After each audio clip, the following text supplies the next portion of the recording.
Hi guys, this is Phil with Seachoice, and today I want to talk about how to clean, store, and inspect your life jackets. You know, nobody wants to wear a dirty, smelly life jacket, so it's very important that you keep your life jackets clean and odor-free. You'll not only keep your passengers healthy and safe, but you'll also ensure that your life jackets give you a long service life. Now before we dive in, please keep in mind that these are guidelines. We strongly recommend that you follow the use and care instructions that came with your life vest, and also make sure you read the directions and warnings on any cleaning products you decide to use. At Seachoice, we carry two types of life jacket, inherently buoyant on my right and inflatable on my left. So these are the two kinds of vests we'll cover today. Inherently buoyant vests contain lightweight foam panels in an outer shell made from polyester or other fast-drying synthetics, like this ultra-soft Evoprene material. Most styles are designed to cover the entire torso, so after a full day on the water, they can become quite dirty from sweat and sunscreen lotion. During a typical boating season, we recommend cleaning them as often as needed. Here's how. Pour 2 tablespoons of liquid laundry or dish detergent into a bucket of clean, cool water, lie the vest flat on a clean, smooth surface like a tarp or a table, undo all the buckles and any zipper closures, and wipe down both sides of the outer shell with an ordinary sponge. Make sure you get into all seams and crevices and underneath the straps. For a deeper cleaning, first remove any loose dirt using a hose and spray nozzle with a shower setting. Don't use a high pressure sprayer. Next, fill a large basin with clean, cool water, add liquid laundry or dish detergent, and fully submerge the vest. Use a sponge or soft bristle brush to clean it thoroughly. A soft bristle toothbrush will work well in seams and crevices. Never wash the vest in a traditional clothes washer. The agitation will break apart the buoyant foam and the vest will be useless. For stubborn dirt and stains, apply undiluted laundry or dish detergent directly to the soiled area and scrub in a circular motion. Let the soap soak into the stain for about 15 minutes before rinsing. Never use gasoline, paint thinner, acetone, or other solvents to clean your vest. These corrosives will dissolve the buoyant foam and the vest will be useless. To rinse, hose the vest down thoroughly and let drip dry in a well-ventilated, shady area using a plastic hanger, not metal. Drying can take up to 72 hours, so if you want to accelerate drying time, use an ordinary rotating fan. Never dry in direct sunlight, as the UV rays can damage and weaken the fabric. And never dry the vest in a clothes dryer or place near artificial heat sources like a radiator or electric heater. For those of you who go in the water with your life vest on, especially you skiers and wakeboarders out there, we recommend rinsing your life vest with clean water after each use, and dry as thoroughly as possible, even if you plan to use it the next day. Okay, now on to inflatable vest. Cleaning this type of vest is different for a couple of important reasons. First, the vest is designed to inflate automatically when submerged, so you don't want to hose it down, and you definitely don't want to soak it in a basin. Second, unlike inherently buoyant vests, the interior is easy to access for thorough cleaning. To clean the outside, undo the buckles and lie the vest flat on a clean, smooth surface. Add 2 tablespoons of liquid laundry or dish detergent to a bucket of cool water and wipe down the outer shell with an ordinary sponge. Wring excess moisture out of the sponge. To rinse, use non-soapy water and a fresh sponge. Be careful not to oversaturate the sponge. To clean the inside, open the vest, unfold the yellow bladder, and lay everything flat. Use a soapy sponge to clean all surfaces. Again, make sure you wring excess moisture out of the sponge and avoid wetting the inflatable mechanism located on the bladder. Use non-soapy water and a fresh sponge to rinse. Then hang the vest on a plastic hanger to dry. As with inherently buoyant life jackets, use only a rotating fan to accelerate drying time, and never place the vest in direct sunlight, in a clothes dryer, or near an artificial heat source. If your inflatable vest is heavily soiled and you must submerge it for a thorough cleaning, first unscrew both the CO2 cartridge and bottom cap from the inflate mechanism. Make sure the water-soluble bobbin comes out with the cap. Store the bobbin in a Ziploc bag to keep it dry, then submerge the vest and clean and dry it using the same steps I outlined earlier.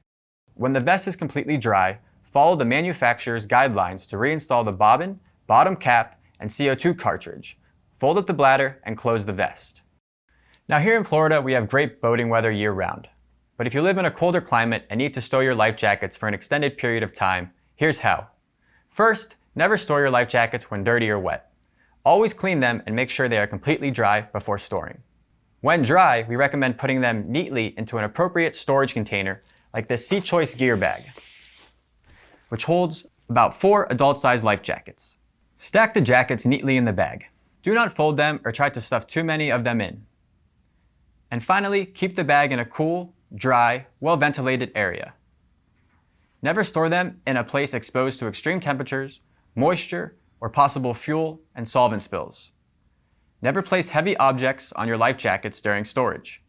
Doing so can compress and damage the buoyant foam, rendering the vest less effective when you need it most. If possible, store them in a conditioned space with an even temperature and humidity level. This will ensure that the mold and mildew won't develop and grow during the off-season. We'll talk more about that in a minute.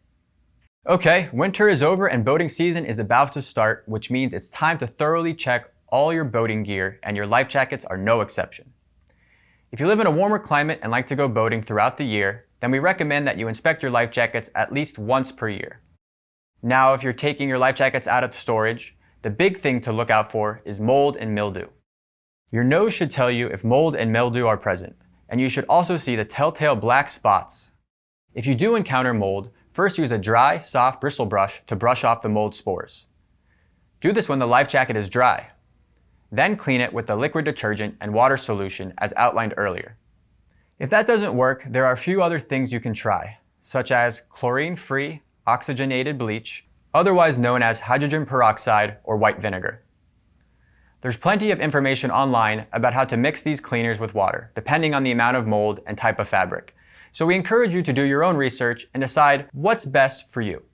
And never ever use chlorine bleach. Alright, now assuming your life jackets are mold and mildew free, continue checking the exterior of the vest by doing a visual inspection of the outer shell. Check both sides of all panels for tears or fraying. Keep an eye out for any fading. Fading indicates that the material has been weakened and it may be time to replace the vest. Also check all stitching and seams. Make sure straps and webbing aren't frayed or torn and that all buckles are in good working order. Give all straps a firm tug to make sure they are securely fastened to the vest. If your vest has a zipper closure, make sure it zips smoothly and has no missing teeth and is securely stitched to the vest along the entire length of the zipper. If you have an inherently buoyant life jacket, hold the life jacket in both hands and feel the buoyant foam on the inside. Bend it in both directions, making sure it bends easily with no cracking and goes back to its original shape. If your vest fails any part of the exterior inspection, or the buoyant foam feels stiff and brittle, or even breaks when you bend it, then it's a sure bet that the vest will fail when you need it most. In that case, we recommend you discard the vest and replace it immediately.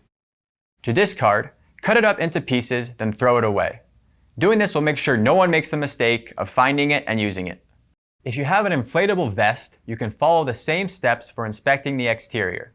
However, checking the inside of the vest is a little more involved.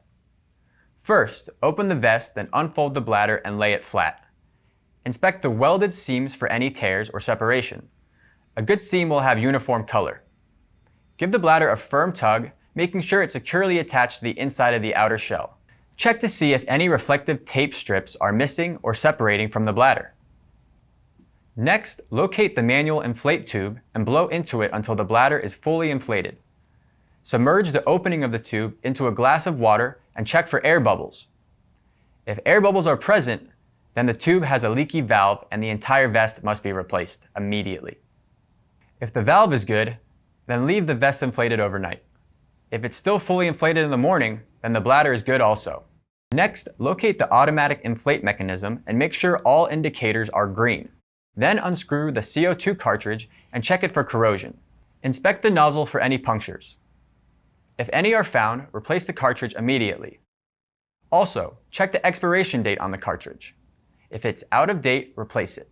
Next, locate the whistle that came with your inflatable vest and make sure it's securely tethered to its pocket. Finally, if your inflatable vest has a built-in rescue light, follow the manufacturer's guidelines for testing it. When you're done inspecting your inflatable vest inside and out, fold up the bladder and close the vest according to the manufacturer's guidelines. Alright guys, thanks for watching. We hope this video has been helpful, but if you have any questions, please leave them in the comments below and we'll do our best to answer them. Have a great day.